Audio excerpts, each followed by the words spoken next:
like, comment, subscribe dulu ya guys. Hai guys, ketemu kembali dengan Cempreng Desa. Aku biasanya ngevlog gak dengan tema politik, kali ini beda guys.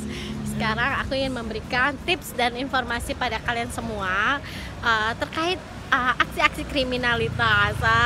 Ini penting karena ini sering terjadi. Sekarang ada modus baru guys. Jadi buat kalian yang sedang jual mobil secara online, ternyata ada bisa menjadi sasaran empuk para pelaku kejahatan. Pengen tahu seperti apa? Jangan like, comment, subscribe dulu ya guys. Ini aku mau Cempreng Desa mau beraksi dulu.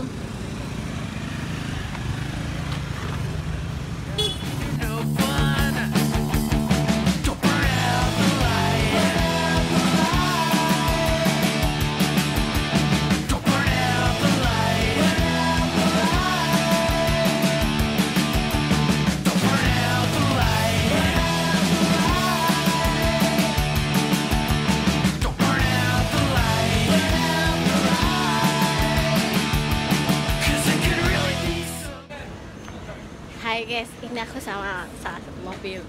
Dan ternyata sudah ada tulisan yang dilarang melintasi garis polisi. Aku pengen tahu kira-kira apa yang terjadi sama mobil ini. Hana, Hey. Ini mobilnya komandan? Oh bukan lah. Oh bukan ternyata guys. Saya. Ini bisa diceritakan Dan. Ini adalah mobilnya siapa Dan? Ini salah satu mobil milik korban pencurian kendaraan R4. Wah. Iya. Jadi ini mau kita serahkan kepada yang bersangkutan karena pinjam pakai, dan yang bersangkutan berjanji mau pada saat tahap 2 tersangka nanti akan mengembalikan utuh seperti apa adanya kepada Kejaksaan Negeri Surabaya. Dan coba saya pengen ngobrol lebih dalam ini Dan. Iki modusnya piye mobil iki Dan kok iso sampai akhirnya jadi apa? Jadi BB ya Dan barang bukti di Polsek. Ini kasusnya kayak apa bisa diceritakan? Kasusnya ini adalah kasus pencurian yang dilakukan oleh salah satu tersangka berinisial J. Ya, dia ini bekerja di salah satu hotel sebagai pembantu chef. Gajinya 9 juta per bulan, gede juga. Gajinya gede loh guys. Tapi itu sing nyolong gajinya 9 juta. Iya, yang mencuri. Aduh, iki. Jadi modus operandinya yaitu dia seolah-olah menjadi pembeli, transaksi melalui OLX, kemudian ketemu dengan pemilik atau korban. Setelah itu ternyata pada saat selesai test drive di rumah, pelaku ini sudah membawa kunci palsu. Jadi test drive pura-pura itu gak ditemani sama pemilik? Ditemani. Jadi diantar dari kantor sampai ke rumah pemilik. Setelah itu kunci diserahkan, seolah-olah kunci diserahkan, tapi kunci yang diserahkan itu adalah kunci yang palsu, sedangkan kunci yang asli dia bawa. Berarti dia sebelum menyerahkan kunci, sebelum datang ke korban, artinya sudah antisipasi kunci ya? Iya, dia sudah siapkan kuncinya sama dengan kunci BRV ini. Jadi kunci itu ternyata menurut pengakuan tersangka itu dia temukan pada saat di WTC, dia nemukan salah satu kunci Honda. Jadi sama, kunci Honda sama kunci BRV kan sama, iya kan? Nah itu yang digunakan oleh pelaku. Isu paginya ternyata setelah test drive tahu posisi mobil itu diparkir di depan garasi, kemudian paginya jam 1 dia curi dengan mudahnya dengan menggunakan kunci asli, seolah bahwa dia adalah sebagai pemiliknya.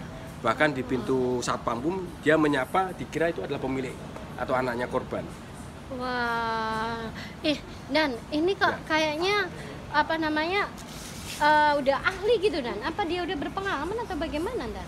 Pengakuannya baru sekali, tapi cara berpikirnya cerdas pelaku ini. Iya, jadi makanya. sampai dia punya motif seperti ini, menukar kunci yang asli dengan kunci yang palsu, malamnya dia curi.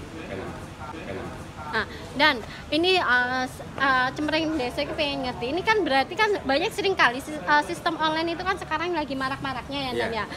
Kita jual apa kan buy online, jual apa buy online. Nah, apa sih yang harus atau himbauan yang ditekankan kepada warganet atau siapapun masyarakat terutama yang ingin jual beli buy online agar tidak mengalami hal seperti ini gitu Dan? Jadi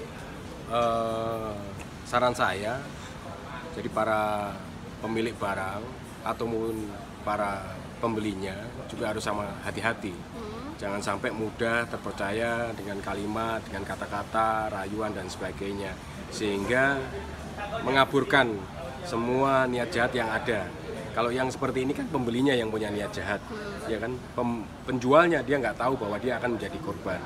Untuk itu harus lebih hati-hati. Jangan sampai terbuai, akhirnya sesuatu yang asli ditukar dengan yang palsu. Akhirnya malah jadi korban, tidak sampai lolos jual beli itu menjadi baik, tapi malah kehilangan kendaraan. Seperti itu. Artinya misal test drive juga harus dikawal, didampingi. Ya, terus jangan satu orang, harus 2 orang. Oh, gitu. oke. Ya. Terus pasca test drive itu juga harus dicek ya Nan ya? Dicek, bener nggak ini kuncinya?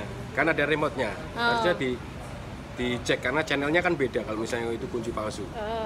Begitu ya. Gitu. Oke, guys, ini menunjukkan kalau sistem online juga sangat rawan dengan kejahatan ya Nan ya. Betul sekali, rentan dengan kejahatan, jadi berhati-hati. Jangan lupa apa yang tadi disampaikan oleh Bapak Komandan Kanit Sukolilo ini, guys.